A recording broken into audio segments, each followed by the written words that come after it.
Okay, all the students, आप अपने friends को मैसेज करो क्विकली। बेटा अपने फ्रेंड्स को मैसेज कर दो, उनको बोलो थोड़ा जल्दी से ज्वाइन करेंगे ताकि हम क्लास टाइमली स्टार्ट कर पाए।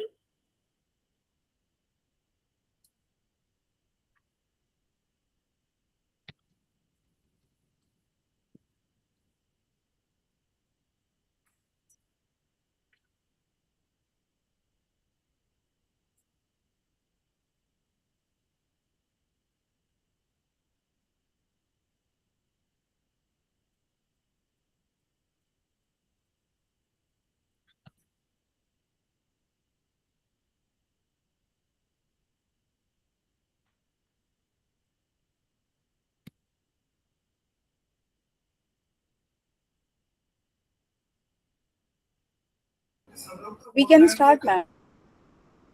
Okay ma'am, sure. बच्चे आप लोग सब रेडी हैं, हम लोग क्लास स्टार्ट करें? Yes ma'am. Yes ma'am. तो मैं अपनी स्क्रीन शेयर करती हूँ। क्विक रिवीजन हम लोग करेंगे जहां से हम लोगों ने कल स्टार्ट किया था।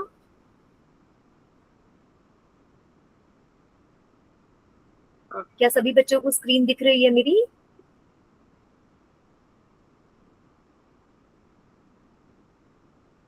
Yes ma'am. ओके, तो बच्चा याद करो, कल हम लोगों ने बात करी थी आयोनिक इक्विलिब्रिया की, जिसमें हम लोगों ने बात करी थी कि जो डिस्टिल्ड वाटर होता है वो इलेक्ट्रिसिटी नहीं कंडक्ट कर सकता है, जबकि सॉल्ट कर सकता है पर शुगर नहीं कर सकता। किसी को याद है ऐसा क्यों था कि सिर्फ सॉल्ट ही क्यों कर पा रहा था, शुगर और डिस्टिल्ड वाटर क्यों नहीं कर पा रहे थे? Why they couldn't conduct electricity? याद करो, क्या नहीं है उनके पास? Electrolytes. Electrolytes, okay good. Electrolytes क्या होते हैं? आयंस। उनके पास क्या नहीं थे? आयंस, चार्ज स्पीशीज, है ना। डिस्टिल्ड वाटर के पास भी सिर्फ H2O था, शुगर के पास भी शुगर के पूरे पूरे पार्टिकल्स थे, बट सॉल्ट अपने आयंस में टूट पा रहा था। तो यहाँ से हमने आयंस की बात करी थी, फिर हमने बात करी थी that there are substances which are electrolytes, non electrolytes. Electrolytes can be strong और वीक डिपेंडिंग कि वो कितना डिसोशिएट होते हैं, कितना टूटते हैं। तो अगर वो कंप्लीटली आयोनाइज हो जाते हैं तो स्ट्रॉन्ग इलेक्ट्रोलाइट, और अगर थोड़ा सा डिसोशिएट हो पाते हैं, if they undergo partial dissociation, then they are weak electrolytes. For example, if there are 100 molecules of NaCl, तो out of these 100 में भी 100 की 100 टूट जाए, but acetic acid में 100 में से मे बी सिर्फ 5 ही टूट पाए। So NaCl will be a strong electrolyte and CH3COH will be a weak electrolyte. ठीक है, उसके बाद बच्चे हमने आगे बात करी थी आयोनिक इक्विलिब्रिया की, कि जब भी कभी एक वीक इलेक्ट्रोलाइट होता है तो उसके केस में एक इक्विलिब्रियम सेटल हो जाता है between the ionised and unionised ions, and this is equilibrium. और इक्विलिब्रिया से हम लोग एसिड, बेसिस एंड सॉल्ट्स पर आए थे, जिसमें हमने अलग अलग कंसेप्ट्स की बात करी थी। अर्हेनियस concept, according to Arrhenius, acids are the substances that can produce H plus ions and bases are the substances that could produce OH minus ions. बच्चा थोड़ा थोड़ा याद आ रहा है ना? I am just quickly revising what we had done yesterday, okay?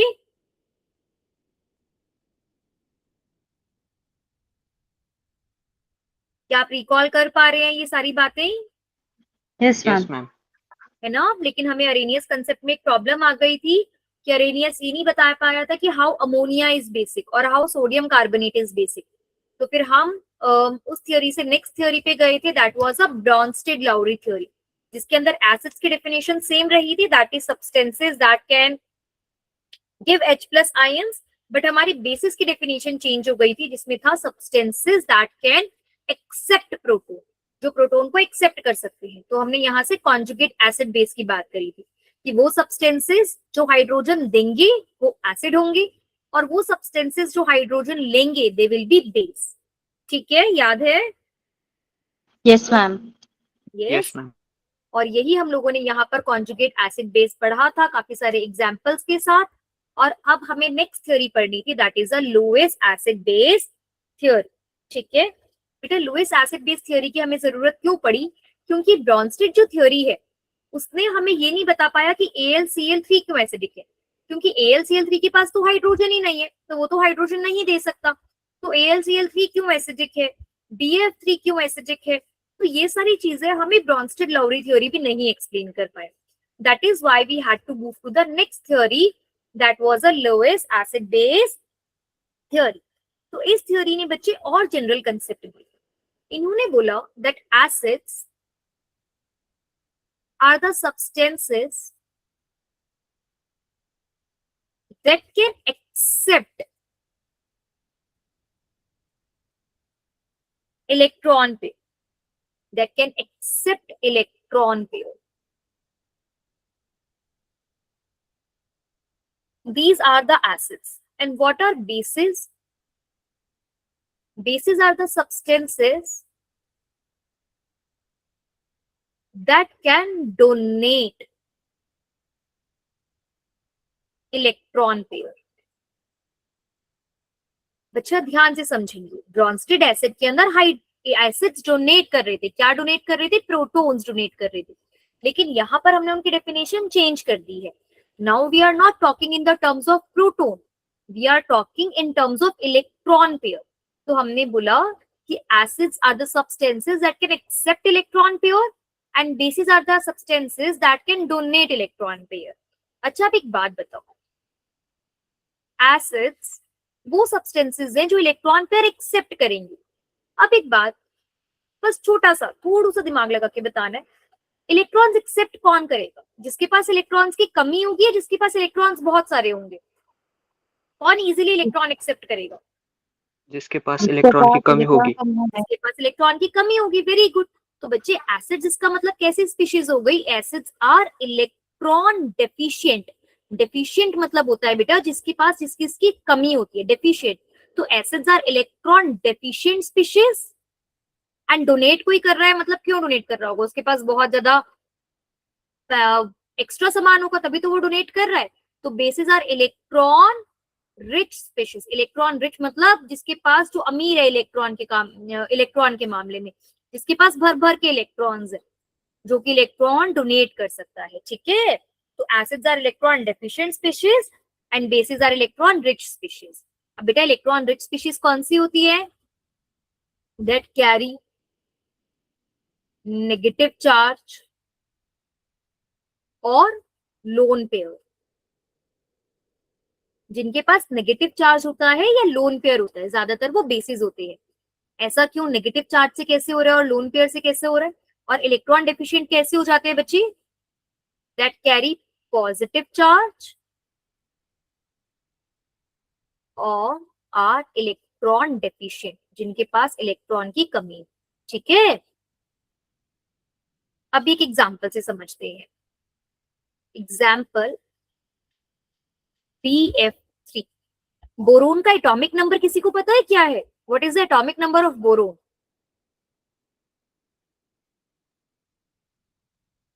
5. Very good बच्चा, क्या आप सभी को 20 तक के एलिमेंट्स के एटॉमिक नंबर याद है? Hydrogen, helium, lithium, beryllium. क्या आप Yes, सभी ma'am. को ये नंबर्स Yes, याद ma'am. है? Very good. आप सभी को ये नंबर्स 30 तक याद होने चाहिए। अगर 20 तक याद है तो 30 तक याद मैं करा दूं। तो बच्चे बोरोन का एटॉमिक नंबर इज 5। अच्छा, अब इस 5 एटॉमिक नंबर के साथ इसकी इलेक्ट्रॉनिक कॉन्फ़िगरेशन क्या होगी? क्या कोई ये बता सकता है? 2, 3. ओके, 2, 3। बच्चे क्या आप लोगों ने ऑर्बिटल्स वाली इलेक्ट्रॉनिक कॉन्फ़िगरेशन पढ़ी है क्लास 11th में? 1s2 2s2 वाली। Yes, ma'am. Yes, हाँ, ma'am. तो अभी हम लोग 12th में आ गए हैं ना, तो हम कभी भी इलेक्ट्रॉनिक कॉन्फ़िगरेशन ऐसे नहीं बताएंगे 2, 3। ये वाली electronic 1s2 2s2 3s1 1s2 2s2 2p6 2p1 sorry. 2p1 हाँ 1s2 2s2 2p1। Very Hmm. Good. तो बच्चे इसके आउटर मोस्ट शेल में कितने इलेक्ट्रॉन्स हैं? 3 इलेक्ट्रॉन्स है। तो यहाँ मैंने बोरोन लिया और मैंने बोरोन के आउटर मोस्ट शेल में 3 इलेक्ट्रॉन्स बना दिए। ठीक है, अब बच्चा जो फ्लोरीन होता है उसके आउटर मोस्ट शेल में कितने इलेक्ट्रॉन्स होते हैं? 3. नहीं, याद करो, फ्लोरीन फ्लोरीन का एटॉमिक नंबर कितना होता है? What is the atomic number of fluorine? 17. Atomic number of 9. fluorine is 9. Its electronic configuration will be 1s2, 2s2, 2p5. तो फ्लोरीन के आउटरमोस्ट शेल में होंगे 7 इलेक्ट्रॉन्स, है ना? तो 1 2 3 4 5 6 7. अब बिकॉज 3 फ्लोरीन है तो let's create 3 fluorines. 1 2 3 4 5 6 7 and here also 1 2 3 4 5 6 7. बच्चा आप लोगों ने पढ़ा होगा क्लास 10th में, ये स्ट्रक्चर बन जाता है इस तरीके से. Do you remember? Yes, ma'am. Yes, ma'am. है ना बच्चा? ऑक्टेट रूल है, every element wants 8 electron its outer most shell.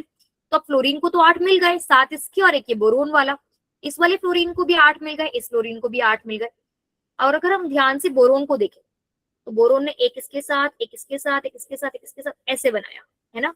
तो बोरोन के पास कितने हुए? 1 2 3 4 5 6. बोरोन को कितने इलेक्ट्रॉन्स मिले? 6. बोरोन को चाहिए कितने इलेक्ट्रॉन्स थे अपना ऑक्टेट पूरा करने के लिए? स्टेबल कॉन्फ़िगरेशन के लिए हर एक एलिमेंट अपने आउटर मोस्ट शेल में कितने इलेक्ट्रॉन्स डिमांड करता है? 8. 8. और बोरोन के पास आए कितने? 6. सभी को समझ में आ रहा है बेटा ये 6 कैसे आए? Because Yes, fluorine ma'am. ने अगर एक इलेक्ट्रॉन शेयर करा है ब्रोमीन के साथ तो फ्लोरीन को तो 1 मिला, इस वाले फ्लोरीन से भी 1 और इस फ्लोरीन से भी 1. तो बोरोन के पास टोटल कितने इलेक्ट्रॉन्स हो गए? 6 इलेक्ट्रॉन्स हो गए. बट बोरोन को चाहिए कितने? 8. तो अब ध्यान से सोच के बताओ, BF3 एसिड होगा या base? BF3. Very good. BF3 के पास Acid. इलेक्ट्रॉन की कमी है कि बहुत सारे इलेक्ट्रॉन्स है? कमी है. कमी है. BF3 is electron deficient. इसको इलेक्ट्रॉन चाहिए and that is why it can act as a lowest acid. बच्चा, is this clear to all of you? Yes, ma'am. पक्का? क्या सभी को समझ में आ गया है ये? Yes, ma'am. Yes, Oh. ma'am. Okay, very good. क्या हम नेक्स्ट स्लाइड पे चलें? Yes, ma'am. बच्चा, आप लोगों को पीपीटी का लिंक मैंने कल शेयर कर दिया था, अगर नहीं मिला तो मैं आज मैम के साथ दोबारा शेयर कर दूंगी. Yes, ma'am. उसी वाली पीपीटी पर हम आगे कंटिन्यू कर, ठीक है? अब एक नेक्स्ट एग्जांपल लेते हैं, NH3. क्या सभी को पता है कि NH3 क्या होता है? What is the name of this NH3? NH3 को कॉमनली क्या बुलाते हैं? Ammonia. Very good, it is called ammonia. ठीक है, चल अब एक बार अमोनिया का स्ट्रक्चर बनाते हैं. What is the atomic number of nitrogen? 7. 7. Electronic configuration is 1s2, 2s2, 2p3. तो आउटर मोस्ट शेल में है बेटा नाइट्रोजन के पास 5 इलेक्ट्रॉन्स. 1 2 3 4 5. और यहां पर हमने बना दिए 3 हाइड्रोजन. हाइड्रोजन के पास तो एक ही इलेक्ट्रॉन होता है ना, हाइड्रोजन का एटॉमिक नंबर तो 1 होता है, इट इज 1s1. बेटा, हाइड्रोजन अपने आउटर मोस्ट शेल में कितने इलेक्ट्रॉन्स डिमांड करता है? इसको अपना इलेक्ट्रॉनिक कॉन्फ़िगरेशन कंप्लीट करने के लिए कितने इलेक्ट्रॉन्स चाहिए? 1. 2 टोटल, है ना? तो ये हाइड्रोजन ने अपने 2 इलेक्ट्रॉन्स ले लिए, इधर हाइड्रोजन ने भी अपने 2 इलेक्ट्रॉन्स ले लिए, इधर हाइड्रोजन ने भी अपने 2 इलेक्ट्रॉन्स ले लिए. और अगर नाइट्रोजन की बात करें तो नाइट्रोजन के सर्कल में भी 1 2 3 4 5 6 7 8. क्या ये 8 इलेक्ट्रॉन्स कंप्लीट हो गए? Yes, ma'am. Yes. Yes. NH3 में नाइट्रोजन के पास अपने 8 इलेक्ट्रॉन्स पूरे हो गए, साथ में ये 2 इलेक्ट्रॉन्स बचे हुए हैं जो इसने किसी के साथ शेयर नहीं करे, है ना? And this unshared pair of electron, this is Lone pair. unshared pair of, very good, this unshared pair of electron is known as lone pair. तो अब इसके पास ये कैसी स्पीशीज हो गई? It is electron rich species. तो ammonia क्या होगा? इलेक्ट्रॉन रिच, क्योंकि इसके पास अभी भी एक लोन पेयर है. तो it will act like a Lewis acid और Lewis base. Lewis base. Very good. So ammonia. बेटा बाकी बच्चे भी प्लीज क्लास में पार्टिसिपेट करो, बोलो, there is no wrong answer. Ammonia acts as Lewis base. तो बच्चे अगर कभी भी BF3 और NH3 के बीच में बॉन्ड बनेगा तो वो किस तरीके का बॉन्ड बनेगा? That there is BF3 NH3, और ये जो नाइट्रोजन के पास लोन पेयर है, ये नाइट्रोजन का लोन पेयर इस ब्रोमीन के पास आ जाएगा, जिसकी वजह से हमारे पास एक बॉन्ड बन जाएगा ब्रोमीन और नाइट्रोजन के बीच में।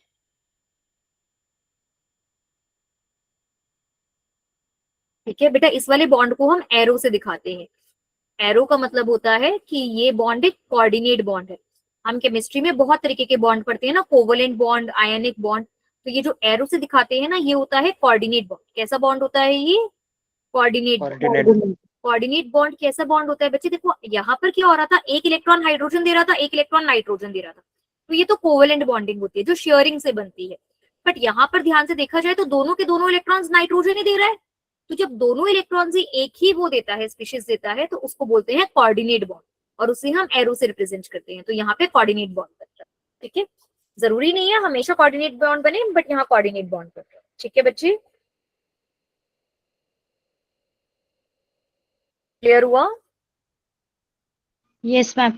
मैम आपने जो अभी पढ़ा है ना वो थोड़ा पीछे लेंगे क्या? पीछे वाली स्लाइड पे जाऊं बेटा? हाँ मैम। यहाँ पे या इससे पीछे? नहीं मैम, हो गया।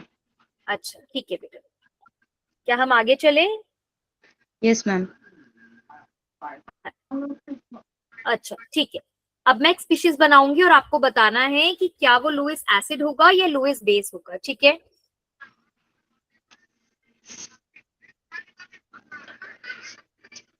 Will this be Lewis acid और बेस?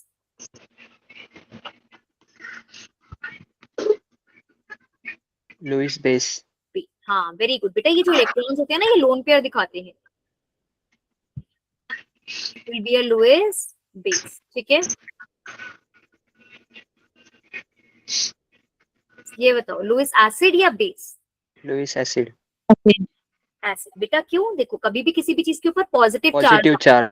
हाँ वेरी गुड, पॉजिटिव चार्ज का मतलब है इसने अपना इलेक्ट्रॉन किसी को दे दिया, और जब इसने अपना इलेक्ट्रॉन किसी को दे दिया तो अब इसके पास इलेक्ट्रॉन्स की कमी हो गई है। हमने अगर किसी को कोई चीज दे दी, वो तो हम सोच सकते हैं कि दिया ही क्यों था, बुद्धू था क्या, दिया क्यों, बट अब जब इसने दे दिया तो उसके बाद तो इसके पास इलेक्ट्रॉन्स की कमी हो गई ना, so then it will be an acid. ठीक है,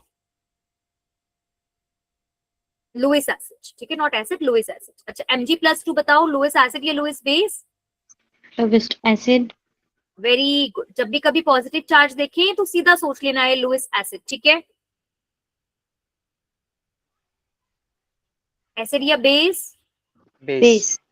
वेरी गुड, अब आप लोगों को थोड़ा थोड़ा आइडिया हो गया है। चलो ये थोड़ा सा difficult Acid. है। इस पे देखो कोई चार्ज नहीं है, तो इस पे हमें क्या करना पड़ेगा? एल्यूमिनियम। बेटा एल्यूमिनियम का एटॉमिक नंबर होता है 13, 1s2 2s2 2p6 3s2 3p5, और सॉरी 3s2 3p1, मैंने वहां पे क्लोरीन के लिख दिया 3p1। तो एल्यूमिनियम के आउटर मोस्ट शेल में होते हैं 3 इलेक्ट्रॉन, क्लोरीन इसको 1 2 3 4 5 6 7, 1 2 3 4 5 6 7, 1 2 3 4 5 6 7। तो क्लोरीन अपने अपने इलेक्ट्रॉन्स तो पूरे कर लेता है, बट बेचारे एल्यूमिनियम को अगेन 6 ही इलेक्ट्रॉन्स मिल पाते हैं। तो इसीलिए इस में भी एल्यूमिनियम के पास इलेक्ट्रॉन्स की कमी रहती है, इसलिए ये भी क्या हो जाता है? Lowest acid. एसिड। क्या ये बात क्लियर हुई बच्चे? Yes ma'am. Yes, ma'am. Okay very good. ठीक है, तो बेटा अब हम आगे चलते हैं। आगे हमें एक और बहुत इंपॉर्टेंट टॉपिक पढ़ना है, this is called extent of dissociation.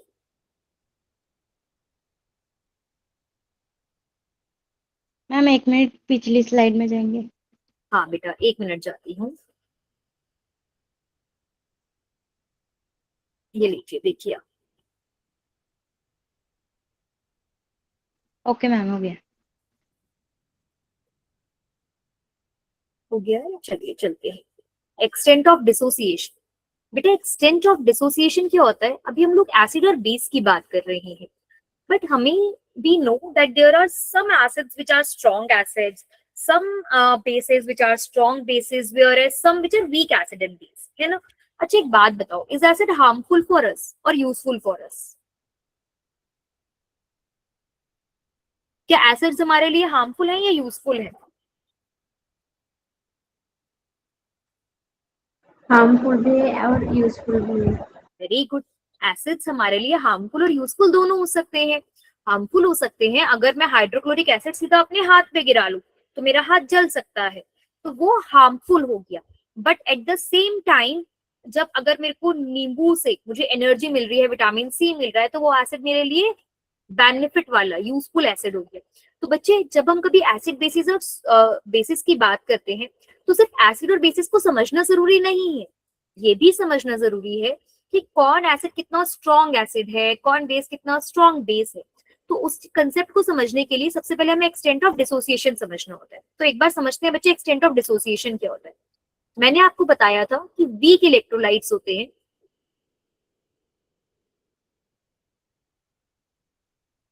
जो पार्शियली डिसोशिएट हो जाते हैं, और partially dissociate.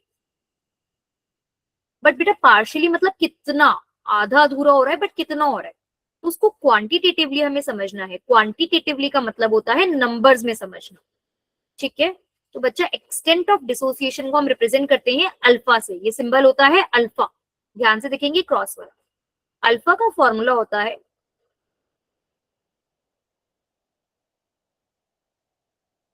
Number of particles, या नंबर ऑफ मोल्स में कर लेते हैं, सॉरी बच्चे मैं इसको इरेज कर रही हूँ। Number of moles dissociated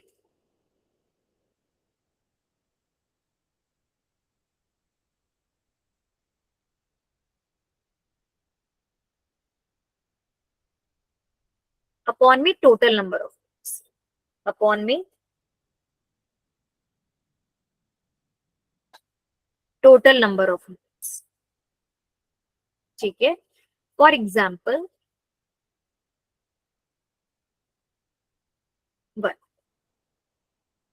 100 moles of CH3COOH were added in water. It was found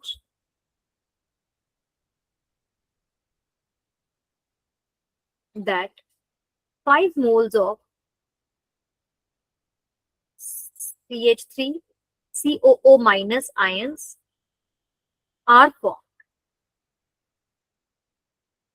Calculate the degree of dissociation.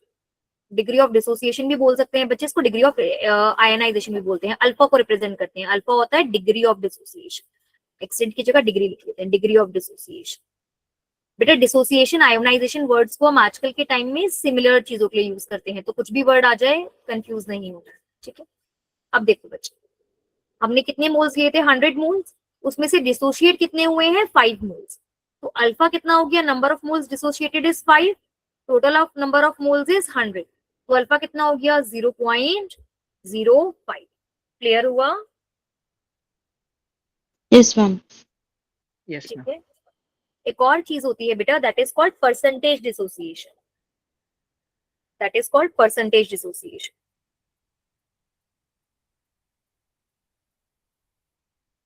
अगर हमें इसी नंबर को परसेंटेज में निकालना होता है, तो परसेंटेज होता है अल्फा मल्टीप्लाई बाय 100। तो इसको हम लिख सकते हैं, अल्फा कितना आया है हमारे पास? 0.005, 0.05 multiply by 100, so this will be equals to 5%, ठीक है? क्लियर हुआ? Yes, ma'am. Yes ma'am. ठीक, वेरी गुड।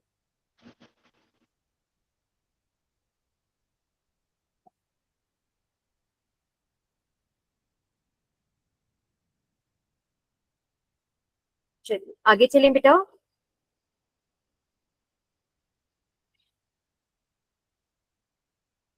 Yes ma'am. चलिए ठीक है। अब बेटा ये जो हमने आयनाइजेशन पढ़ा या डिग्री ऑफ आयनाइजेशन पढ़ा, ये सब हमने क्यों पढ़ा, इसको हम यहाँ देखेंगे। यहाँ से थोड़ा सा इंपॉर्टेंट टॉपिक स्टार्ट हो रहा है, वो टॉपिक जो एग्जाम में आता है। ये टॉपिक हमें थोड़ा सा दिमाग लगा के और थोड़ा ध्यान से समझना है, ठीक है। The topic is ionization of acid and base. बेटा हालांकि हमने अलग अलग तरीकों से एसिड और बेस को पढ़ना स्टार्ट करा। हमने अरेनियस थ्योरी पढ़ी, ब्रॉन्स्टेड लाउरी थ्योरी पढ़ी, लुईस एसिड बेस थ्योरी पढ़ी, पर क्वांटिफिकेशन के लिए मतलब क्वांटिटेटिवली समझने के लिए वी यूज अरहेनियस थ्योरी। किस थ्योरी का यूज करते हैं हम? Arrhenius theory.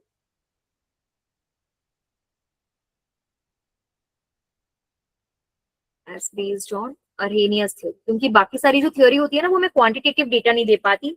अरेनियस थ्योरी जो है वो हमें क्वांटिटेटिव डेटा दे पाती है।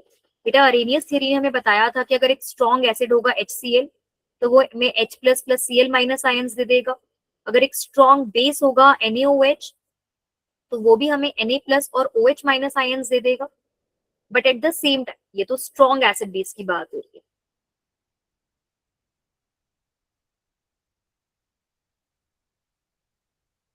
ठीक है। लेकिन अगर कोई एक वीक एसिड वीक बेस हो, कोई एक वीक एसिड, वीक एसिड में बेटा जरूरी नहीं है हम हमेशा CH3COOH ही ले, HCN भी ले सकते हैं। HCN भी वीक एसिड होता है, तो ये भी हमें H plus plus Cn minus ions देगा। बट क्योंकि ये प्रॉपरली पूरी तरह डिसोशिएट नहीं हो पाएगा तो इनके बीच में एक इक्विलिब्रियम जनरेट हो जाएगा। और अगर एक वीक बेस ले NH4OH तो ये भी पूरी तरह डिसोशिएट नहीं हो पाएगा, ये भी वापस आना स्टार्ट हो जाएगा। तो यहाँ पर भी हमारे पास एक इक्विलिब्रियम जनरेट हो जाएगा अगर एक वीक एसिड हो या फिर एक वीक बेस हो, ठीक है। तो बच्चे अगर मैं अरहेनियस कंसेप्ट की बात करूं तो अरहेनियस के अकॉर्डिंग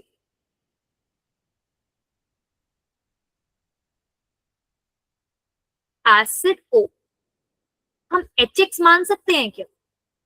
HX मतलब वो H दे रहा है और H के साथ कोई भी X जुड़ा हुआ है, चाहे ये HCl हो, चाहे ये H2SO4 हो, चाहे ये HCN हो, चाहे ये CH3COOH हो, चाहे ये H2CO3 हो, मतलब कि एक हाइड्रोजन होगा और हाइड्रोजन के साथ साथ में कुछ और जुड़ा हुआ होगा।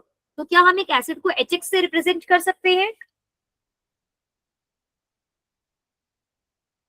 बेटा क्या हम एक एसिड को HX या HA से रिप्रेजेंट कर सकते हैं क्या?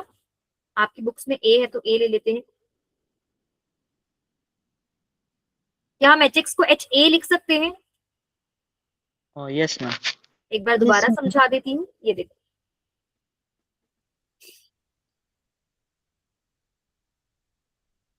Dissociation of weak acids. बेटा अरहेनियस कहता है कि जब भी कभी कोई भी एक एसिड HA अगर वो कभी भी एक्वस स्टेट में होगा, एक्वस मतलब पानी में होगा, तो वो टूटकर हमें H plus plus A minus दे देगा। आप कोई भी एसिड का एग्जांपल ले लो बच्चा, वो टूटकर हमेशा ऐसा देगा, H प्लस देगा और साथ में A माइनस देगा। HCN ले लो, और यहाँ पर क्योंकि वीक इलेक्ट्रोलाइट्स की बात हो रही है, वीक एसिड्स की बात हो रही है, तो हमेशा इक्विलिब्रियम मेंटेन होगा। तो HCN है, H plus plus Cn minus दे देगा, ठीक है। H2CO3 है तो 2H plus plus CO3 2 minus दे देगा। अगर H3PO4 है तो भी 3H plus plus PO4 3 minus दे देगा। तो बेसिकली हमेशा H प्लस मिलेगा और कुछ ना कुछ एक ऐसी स्पीशीज मिल जाएगी जिसके साथ माइनस है, ठीक है। तो yes, इस ma'am. तरीके का हमें इक्विलिब्रियम मिल जाएगा। बेटा अगर आप लोगों को याद है, आप लोगों ने क्या क्लास 11th में आप लोगों ने केमिकल इक्विलिब्रियम पढ़ा है?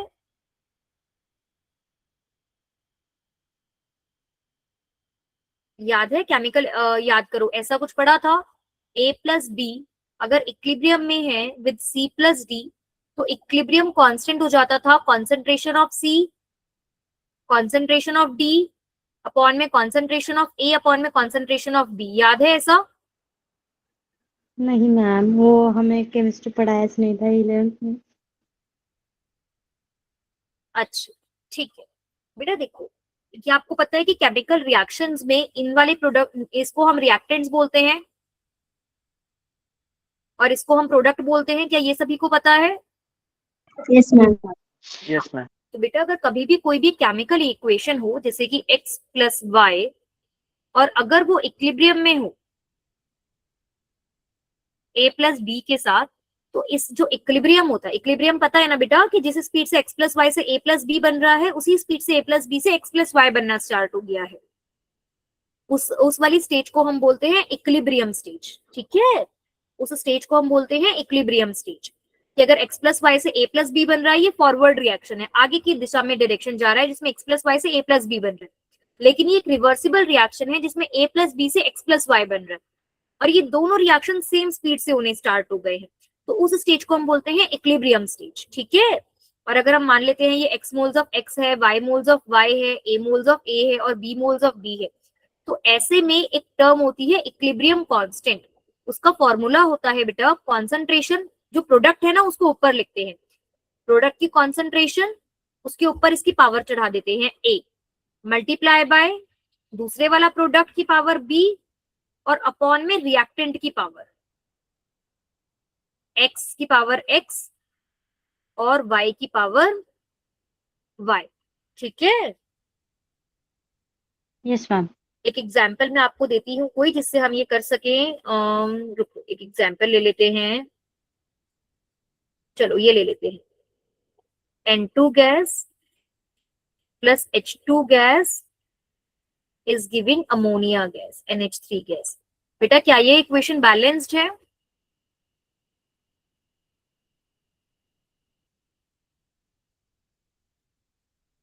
Is this a balanced chemical equation? Balanced chemical equation समझते हैं आप लोग क्या होता है? Yes, ma'am. Yes ma'am. बेटा यहाँ कितने नाइट्रोजन है? 2, और यहाँ कितने नाइट्रोजन है? 1। 1। तो इसको बैलेंस करने के लिए यहाँ पे 2 लगाएंगे। अब यहाँ कितने हाइड्रोजन हो गए हैं? 2 3 जा 6, लेकिन Six. यहाँ कितने हाइड्रोजन है? 2, तो यहाँ आ जाएगा 3। और अब अगर मुझे इसका इक्विलिब्रियम कांस्टेंट लिखना है तो हम कैसे लिखेंगे? प्रोडक्ट, देखो प्रोडक्ट में क्या है? अमोनिया। तो ये अमोनिया की कॉन्सेंट्रेशन, ये जो मैं स्क्वायर ब्रैकेट बना रही हूँ बेटा, जिसे देखो मैं डार्क कर रही हूँ, इस स्क्वायर ब्रैकेट का मतलब होता है कि हम इसके अंदर इसकी कॉन्सेंट्रेशन रखेंगे। और NH3 की पावर क्या हो जाएगी? 2, क्योंकि NH3 से पहले 2 है, और अपॉन में आ जाएगा कॉन्सेंट्रेशन ऑफ नाइट्रोजन। अब नाइट्रोजन से आगे तो 1 ही है, तो इसकी पावर में तो 1 ही आ गया, और multiply by concentration of hydrogen, जिसकी पावर में आ गया है 3। 3. क्या आप लोगों को समझ में आया हो? Yes, ma'am. Yes ma'am. है ना? तो this is how we calculate the equilibrium constant, इसे हम बोलते हैं इक्विलिब्रियम कांस्टेंट।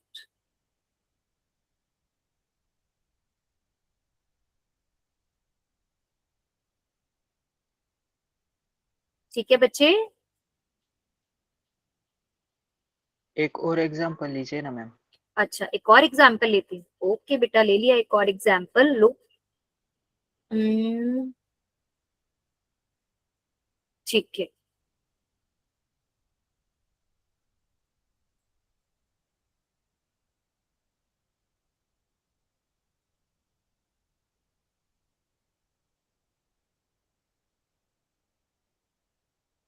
बेटा इक्विलिब्रियम कांस्टेंट निकालने से पहले याद रखना है इक्वेशन शुड बी बैलेंस्ड, क्योंकि अगर इक्वेशन बैलेंस नहीं करोगे तो ये ऊपर वाले नंबर चेंज हो जाएंगे। क्या ये इक्वेशन बैलेंस्ड है? नहीं. कैसे बैलेंस नहीं। करेंगे?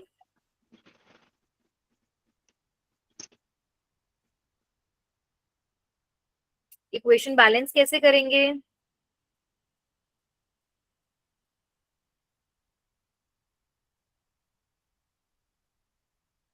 बेटा यहाँ कितने हाइड्रोजन है? 2। 2. और यहाँ कितने 2। हैं? 1। तो इसको बैलेंस करने के लिए 2 लगाया। अब यहाँ कितने आयोडीन है? 2। यहाँ कितने हैं? 2। अब इसका 2। के इक्विलिब्रियम लिखिए आप सब अपनी अपनी नोटबुक्स में खुद से के इक्विलिब्रियम निकालिए, इसका इक्विलिब्रियम कांस्टेंट क्या होगा।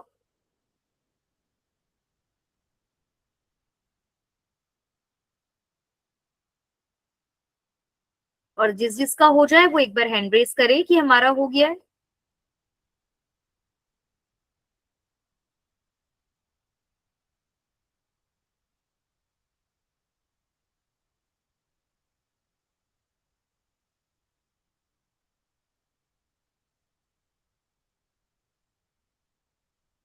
बेटा अगर आपको हैंड रेज करना आता है तो प्लीज हैंड रेज करिए, अगर आपका हो गया है तो। ओके, साक्षी ने हैंड रेज करा है, और बच्चे भी। Okay okay okay okay. Jahnavi, बेटा जानवी के नाम से जिसने कनेक्ट करा हुआ है, आपका नाम जानवी है या कोई और है? प्लीज अनम्यूट करके पहले तो ये बताइए। Yes, ma'am. जानवी नाम है आपका? Yes, ma'am. Okay, very good Jahnavi. बताओ जानवी, क्या आंसर आया है बेटा आपका? K equilibrium is equals to,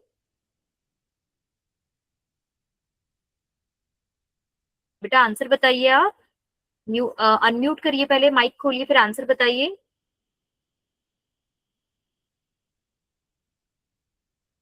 ठीक है, जयेश आप बताइए, जानवी शायद कहीं चली गई है। जयेश आप बताइए आंसर। HI और उसके ऊपर 2 आएगा हाँ बेटा, पावर, इसको बोलते हैं कॉन्सेंट्रेशन ऑफ एच आई। क्या बोलेंगे? Concentration of H I. Square bracket में concentration of HI। Concentration of H I, उसके ऊपर 2। हाँ फिर हाँ, बताओ। H2 कॉन्सेंट्रेशन ऑफ H2 के ऊपर हाँ 1 और हाँ, I कॉन्सेंट्रेशन ऑफ I2 के ऊपर 1। Very good. मतलब अब सबको आ गया है, क्लियर हो गया है, किसी को कोई डाउट तो नहीं है ना इसमें? अच्छा, मेरा ना नो पेन मैम। यहाँ पे नहीं चल रहा है नीचे, तो अब तुम लोग अच्छे से लिख लेना, ठीक है? ओके, अब हम आगे चलें बेटा। Yes ma'am. Yes ma'am. एक सेकेंड बच्चे, ये जो मैंने एक्स्ट्रा कलाकारी करी है इसको मैं इरेज करती हूँ। ठीक है बच्चे, तो यहाँ से हम स्टार्ट करते हैं। चलो, अब मैं आपको बता रही थी डिसोसिएशन ऑफ वीक एसिड। ये सब बच्चा पहली पहली बार पढ़ते हैं ना, तो थोड़ा सा डिफिकल्ट लगता है, लेकिन जब आप इसके क्वेश्चंस प्रैक्टिस करोगे, बहुत सारी चीजें इसको अच्छे से पढ़ोगे, तो ये आसान लगने लगेगा। डिसोसिएशन ऑफ वीक एसिड, तो बच्चा ये HA है, और HA से टूट के बन रहा है H plus plus A minus. ठीक है, अभी हम मान के चलते हैं कि यहाँ पर सबके 1 1 मोल है। ठीक है, तो अब इसका के इक्विलिब्रियम क्या होगा, ये बताओगे?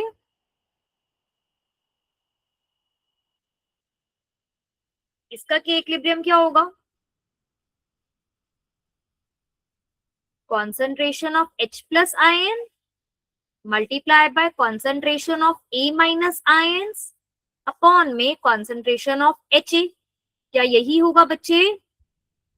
Yes ma'am. Yes ma'am. Yes.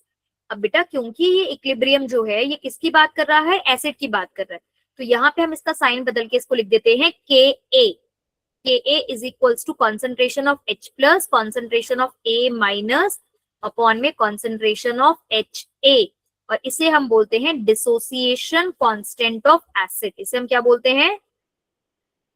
Dissociation constant of acid.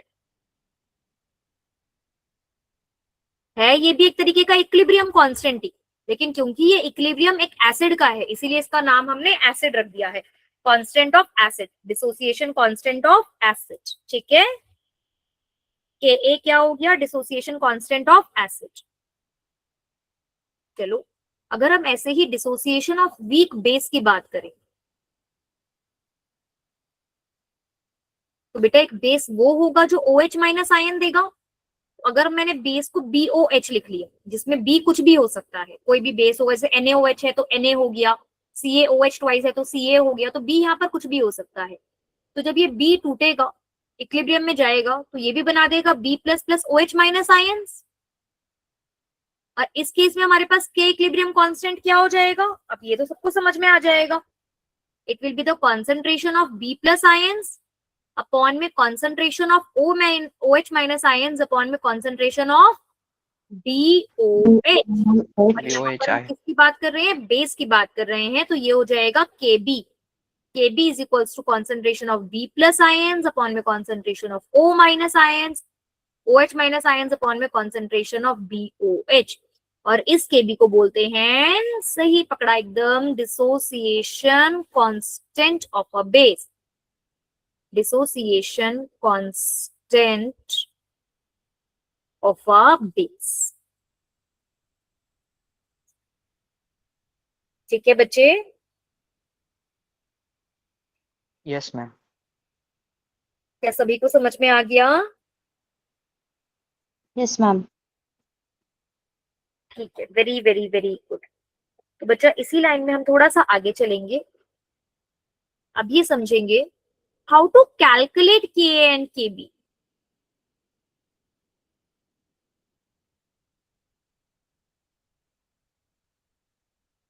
ये हम कैलकुलेट कैसे करें, क्योंकि बहुत ये जो एग्जाम वाले होते हैं ना, ये थोड़े से तेज होते हैं। कैसे? मानो अगर ये एच है, इसकी कॉन्सेंट्रेशन है, यहाँ पर H प्लस बन रहा है, A माइनस बन रहा है अपॉन में, सॉरी, है ना, इरेजर लिया। अब हम लोगों को अगर ये पूरा पूरा डिसोशिएट हो रहा होता, तब तो हमें पता होता कि ये 1 मोल है, तो यहाँ से 1 मोल ही, अगर हमने यहाँ इसका 1 मोल लिया है तो 1 मोल H प्लस बन गया और 1 मोल A माइनस बन गया। बेटा 1 मोल कब बनेगा? जब ये पूरा का पूरा H टूट जाएगा, है ना। जब ये पूरा H टूटेगा तभी तो ये बनेगा। अगर मैंने 100 लिए और 100 से 100 ही बन गए, इसका मतलब तो 100 के 100 H टूट गए, तभी तो 100 के 100 H ने 100 H प्लस और 100 A माइनस दे दिए।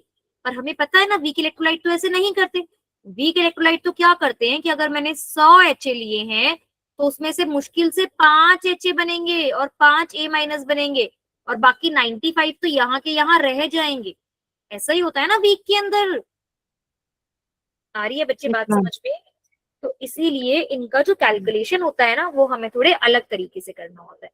मैं एकदम आसान तरीके से समझाऊंगी और उसके बाद हम बहुत सारे क्वेश्चंस प्रैक्टिस करेंगे जिससे आपको ये क्लियर हो जाए। ठीक है, चलो ठीक है बेटा।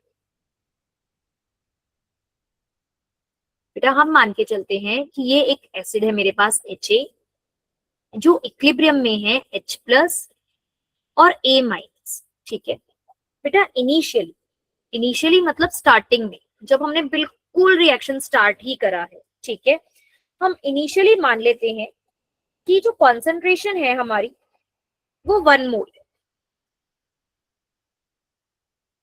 और ये अभी 0 और 0 है, क्योंकि अभी तो रिएक्शन स्टार्ट हुआ है ना, अभी टूटना स्टार्ट नहीं हुआ। अब थोड़ी देर बाद क्या होगा बेटा, इसमें से कुछ मोल्स जो हैं वो टूट जाएंगे। कितने मोल्स टूट गए? मान लो अल्फा मोल्स टूट गए। जितना उसका डिग्री ऑफ डिसोसिएशन था उतने मोल्स टूट गए।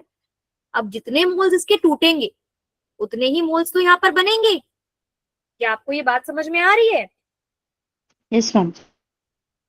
पक्का? अगर हमने 1 मोल लिया तो यहाँ पर 0 मोल्स थे। अब यहाँ से जितने मोल्स टूटे, मान लो अल्फा मोल्स टूटे, तो यहाँ पर अल्फा अल्फा मोल्स बन गए। ठीक है, यस मैम। अच्छा बेटा, कॉन्सेंट्रेशन का फॉर्मूला होता है number of moles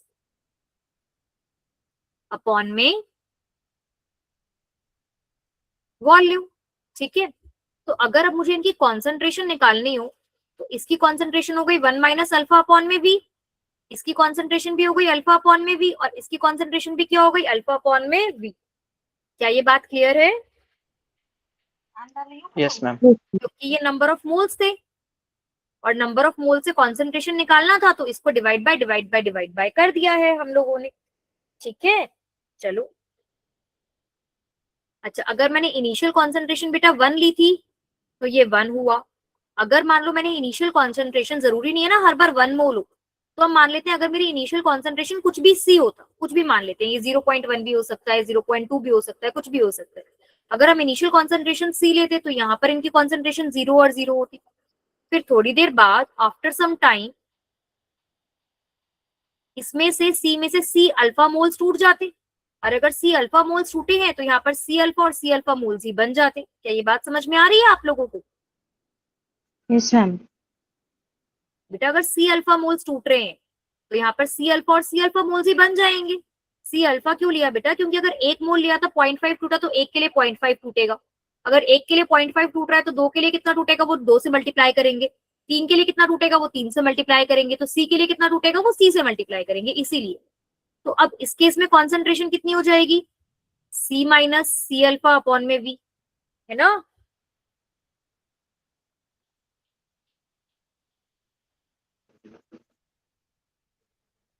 C alpha upon में V या फिर C अल्फा अपॉन में V, ऐसे कभी भी कर सकते हैं हम। Yes ma'am. ठीक है बच्चे, ठीक, चलो अभी इसको यहाँ तक अपन रखते हैं और अपन नेक्स्ट स्लाइड पे चलते हैं। अभी हम लोग देख रहे हैं कि यहाँ पर हमारे पास HA है और इस HA से हमारे पास H प्लस और A माइनस बन रहा है। अगर इसकी कॉन्सेंट्रेशन ही ले लेती हूँ मैं, अगर इसकी इनिशियल कॉन्सेंट्रेशन C है और इसकी इनिशियल कॉन्सेंट्रेशन 0 है, ये हमारे पास इनिशियल कॉन्सेंट्रेशन, ठीक है। और इक्विलिब्रियम पर आने के बाद इक्विलिब्रियम कॉन्सेंट्रेशन इसकी हो जाएगी बेटा C माइनस सी अल्फा, और यहाँ पर जितने मोल्स टूटे हैं यहाँ पर उतने ही मोल्स बन गए, C alpha and C alpha.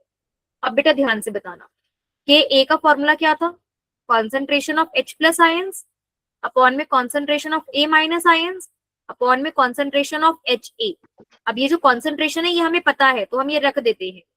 Concentration of H plus ions कितनी है, C अल्फा,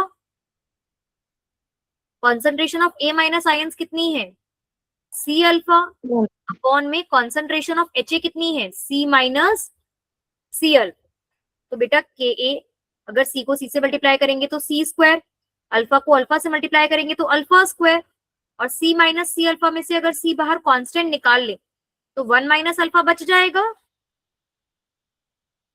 क्या एक बार दोबारा करके दिखाऊं ये, या फिर ये Yes, इस ma'am. स्टेप से समझ में आ गया है? समझ में आ गया मैम। ध्यान से देखिए, ये स्टेप सबको समझ में आ गया। अब बेटा ये वाले C को इस वाले C से कट कर सकते हैं ना, एक C से, तो के ए क्या बन गया, C अल्फा स्क्वायर अपॉन में 1 माइनस अल्फा। इस फॉर्मूले को ऐसे बहुत अच्छे से ऐसे डब्बे में डाल लेंगे,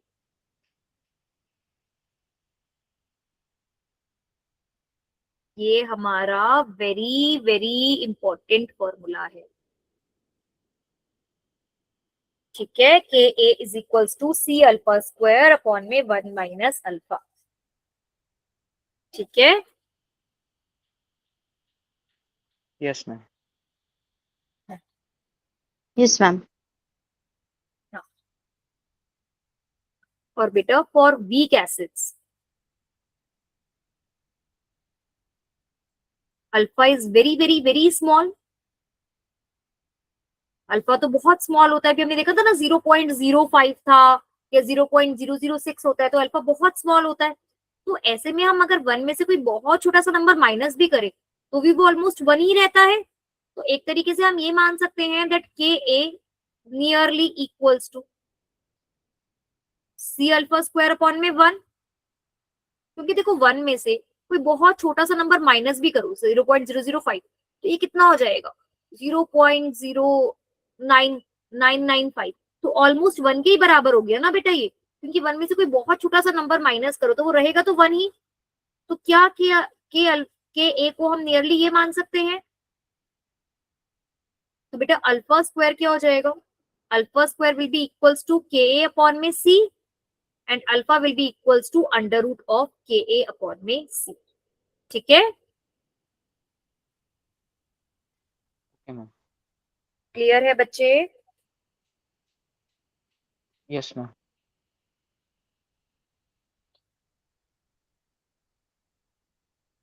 अभी और थोड़ा सा समझ में आ जाएगा, कोई बात नहीं। और बेटा देखो 1 अपॉन में C ना वॉल्यूम होता है, कॉन्सेंट्रेशन और वॉल्यूम एक दूसरे के इनवर्सली प्रोपोर्शनल होते हैं। तो अगर 1 अपॉन में C है ना तो इसे V भी लिख सकते हैं, इसको ऐसे भी लिख सकते हैं alpha is equals to under root of K A V, 1 upon में C को V भी लिख सकते हैं। तो ये अब हमें 3 फॉर्मूला पे डब्बे बनाने हैं, 1 2 3। इसमें से जो सबसे इंपॉर्टेंट फॉर्मूला है वो ये नंबर 1 वाला फॉर्मूला है, फिर ये नंबर 2 फॉर्मूला हमें याद रखना है और ये नंबर 3 फॉर्मूला याद रखना है, ठीक है। Okay ma'am. रख लोगे बच्चे? Yes, ma'am. यस। अब एक बहुत अच्छी बात बताओ, बहुत बहुत बहुत मजे की बात, हमें ना केबी के लिए इतनी मेहनत करनी ही नहीं पड़ेगी। केबी के लिए भी जो फॉर्मूला आएगा ना वो ditto same to same formula आएगा, C अल्फा स्क्वायर अपॉन में 1 माइनस अल्फा। केबी के लिए सेम आएगा, alpha is equals to under root of K B upon में सी, ठीक है, और alpha is equals to under root of K B multiply by B. तो K B और के ए वाले फॉर्मूले होते हैं ना, वो बिल्कुल सेम रहते हैं, सिर्फ इस बात को देखते हैं, अगर एसिड है तो ए लिख देंगे, बेस है तो बी लिख देंगे, फॉर्मूला सारे सेम आएंगे। मैं करके भी दिखा देती हूँ। ये देखो, अगर हमने एक बेस लिया BOH, ठीक है, इसे डिसोशिएट करा, तो ये B प्लस और ये OH माइनस, इसकी इनिशियल कॉन्सेंट्रेशन अगर C मोल्स है तो इसकी 0 और 0 मोल्स हो गई। तो इसकी इक्विलिब्रियम कॉन्सेंट्रेशन में अगर ये C माइनस C अल्फा टूटा, तो यहाँ पर भी C अल्फा और C अल्फा बनेगा। तो ऐसे में KB का फॉर्मूला हो जाएगा concentration of B plus concentration of OH minus upon में concentration of BOH, C alpha multiply by C alpha upon में C minus C alpha, C square alpha square, C common लेंगे, 1 minus alpha, C से C cut गया, KB is equals to C alpha square upon में 1 minus alpha. देखो, तो चाहे K हो चाहे KB हो, फॉर्मूला सेम बनता है, ठीक है। तो मतलब एक ही फॉर्मूला याद रखना है हमें कि K is equals to C alpha square upon में 1 माइनस अल्फा। अगर एसिड होगा तो A लिख देंगे, बेस होगा तो B लिख देंगे। क्या ये बात क्लियर हो गई बच्चे? Yes ma'am. यस ठीक मैम। है, अब एक क्वेश्चन करें।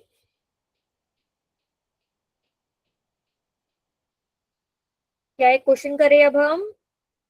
जी मैम। Yes ma'am. ठीक है। अच्छा बेटा, आप लोगों की क्लास का टाइम ओवर हो गया है क्या? कोई नेक्स्ट क्लास है आप लोगों की? Yes, ma'am.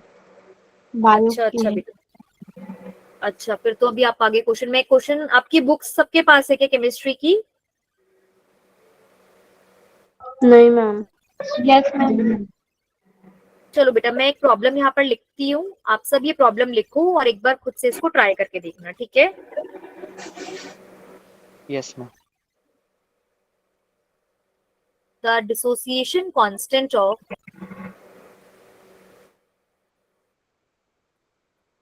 NH4OH is 1.8 into 10 raised to the power minus 5.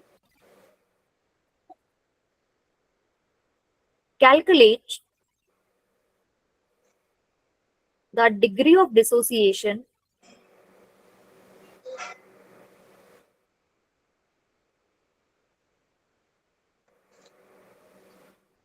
in 0.01 molar solution. बेटा NH4OH ये आपको देखने में क्या लग रहा है, ये एसिड है या बेस है? NH4OH एसिड है कि बेस? Acid.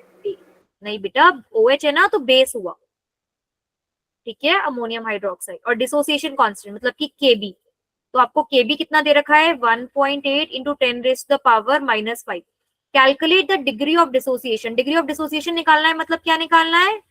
अल्फा निकालना है इन 0.01 मोलर सॉल्यूशन। बेटा मोलर का मतलब होता है कॉन्सेंट्रेशन, क्या मतलब होता है?